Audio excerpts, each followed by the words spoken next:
beraktivitas sehari-hari, kita tak akan lepas dari mendengarkan sesuatu, seperti mendengarkan musik, menonton televisi, atau berbincang-bincang melalui ponsel. Setiap harinya kita dapat mendengarkan suara dari musik, radio, televisi, ataupun suara dari lawan bicara kita di ponsel. Ini karena adanya komponen elektronika yang bernama loudspeaker atau pengeras suara. Loudspeaker atau lebih disebut speaker mengubah sinyal listrik menjadi sinyal suara atau frekuensi audio yang dapat didengar oleh telinga manusia dengan cara menggetarkan komponen membran pada speaker tersebut sehingga terjadilah gelombang suara. Mungkin sebagian dari Anda pernah melihat beberapa video atau langkah-langkah membuat speaker dari bahan-bahan bekas. Dan Anda pun bertanya-tanya apakah benar dari bahan-bahan tersebut memang bisa menghasilkan suara.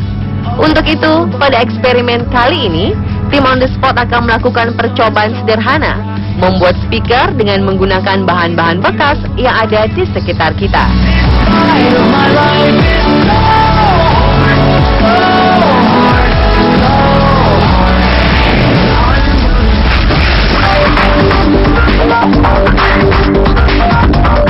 Siapkan terlebih dahulu bahan-bahan yang diperlukan untuk membuat speaker sederhana ini. Langkah pertama, membuat 2 kumparan magnet dari kawat tembaga.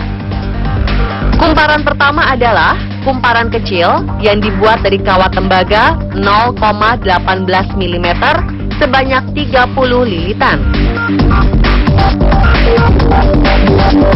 Kumparan kedua adalah kumparan besar yang dibuat dari kawat tembaga 0,6 mm sebanyak 5 lilitan.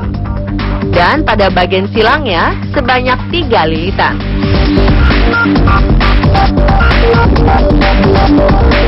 Kemudian kumparan besar dipasang di bagian dalam wadah plastik bersama magnet, ditempel dengan menggunakan selotip.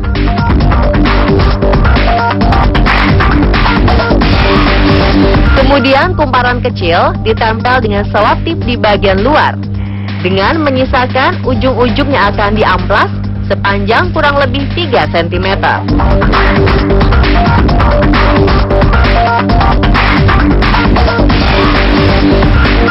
Ujung-ujung kawat tadi dipasang kabel dan penjepit buaya, lalu disambungkan ke jack speaker.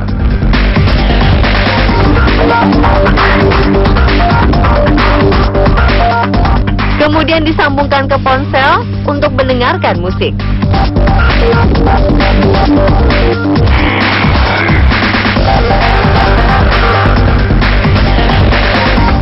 Ternyata speaker sederhana ini dapat menimbulkan suara. Mengapa itu bisa terjadi?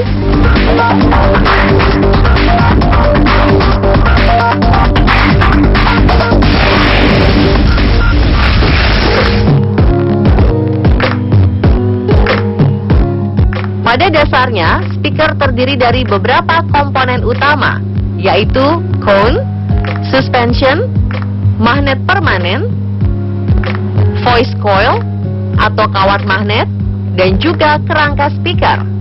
Speaker memiliki komponen elektromagnetik yang terdiri dari kumparan yang disebut dengan voice coil untuk membangkitkan medan magnet dan berinteraksi dengan magnet permanen sehingga menggerakkan voice coil maju dan mundur.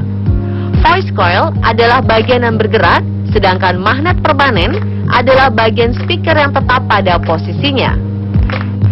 Sinyal listrik yang melewati voice coil akan menyebabkan arah medan magnet berubah secara cepat sehingga terjadi gerakan tarik dan tolak dengan magnet permanen. Maka terjadilah getaran yang maju dan mundur pada cone speaker. Suspension yang terdapat dalam speaker berfungsi untuk menarik cone ke posisi semulanya setelah bergerak maju dan mundur. Suspension juga berfungsi sebagai pemegang cone dan voice coil. Dan prinsip kerja pada speaker itulah yang kita pakai pada percobaan ini. Dengan adanya beberapa komponen seperti kumparan magnet serta medan magnet sehingga dapat mempengaruhi timbulnya arus listrik. Magnet yang didekatkan dengan kumparan lilitan tembaga dapat menghasilkan atau menimbulkan arus listrik.